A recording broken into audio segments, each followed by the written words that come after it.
നമസ്കാരം.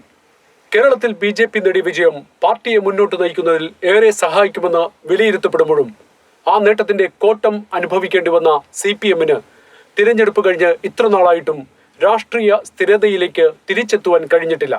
മുഖ്യമന്ത്രിക്കെതിരെ മുമ്പില്ലാത്ത തരത്തിൽ പാർട്ടിയുടെ പിന്നാമ്പുറങ്ങളിൽ നിന്നും വരുന്ന വിമർശനങ്ങൾ രൂക്ഷമാകുമ്പോൾ CPM-ൽ അവസാനിക്കുന്നത് അപ്രമാദിത്വത്തിന്റെ നാളുകൾ എന്ന് തോന്നുക സ്വാഭാവികമാണ്. മകൾക്കെതിരെ വന്ന കടുത്ത ആരോപണവും അതിൽ മുഖ്യമന്ത്രി പിണറായി വിജയൻ അവലംബിച്ച നിസ്സംഗതയും പാർട്ടി സെക്രട്ടറി ഗോവിന്ദന്റെ വഴിവിട്ട പല പ്രതികരണങ്ങളും പാർട്ടിക്ക് വിനയായെന്ന് പല ജില്ലാ കമ്മിറ്റികളും വിലയിരുത്തിയിരുന്നു. പാർട്ടി അടിസ്ഥാന ആശയങ്ങളിൽ നിന്നും മാറി എന്ന തോന്നൽ ജനങ്ങൾക്കുണ്ടായാൽ ബംഗാളിലും ത്രിപുരയിലും സംബന്ധിച്ച മാറ്റങ്ങൾ കേരളത്തിലും ഉണ്ടാകുവാൻ സാധ്യമുണ്ടെന്നതും നേതാക്കളെ അസ്വസ്ഥരാക്കുന്നുണ്ടാകാം.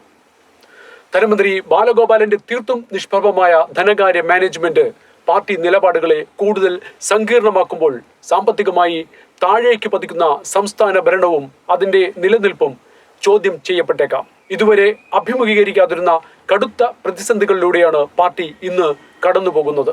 ഒരു ചെറിയ വിള്ളൽ പോലും പാർട്ടിയിൽ നിന്നുള്ള അണികളുടെ പുറത്തേക്കുള്ള ഒഴുക്കിനെ സഹായിക്കും എന്ന് ബോധ്യമായിരിക്കെ കൊഴിഞ്ഞുപോക്ക് BJP-യിലായിരിക്കും എന്നുള്ളതും പാർട്ടിയെ കൂടുതൽ അസ്വസ്ഥരാക്കുന്നുണ്ട്. കഴിഞ്ഞ ഇലക്ഷനിലെ വോട്ട് താരതമ്യ പഠനം അതിലേക്കാണ് വെളിച്ചം വീശുന്നത്. ന്യൂനപക്ഷ വർഗീയത പിടിമുറുക്കുന്ന പാർട്ടിയിൽ ഭൂരിപക്ഷത്തിലുള്ള യുവാക്കന്മാരുടെയും അവരുടെ വീട്ടുകാരുടെയും ഇനിയുള്ള നിലപാടുകൾ നിർണായകമാണ്. അത്തരം അവസ്ഥ കൂടുതൽ പ്രകടമാകുമ്പോൾ പാർട്ടിക്ക് പിടിച്ചു നിൽക്കുവാൻ കഴിയുമോ എന്നത് ചോദ്യചിഹ്നമാണ്.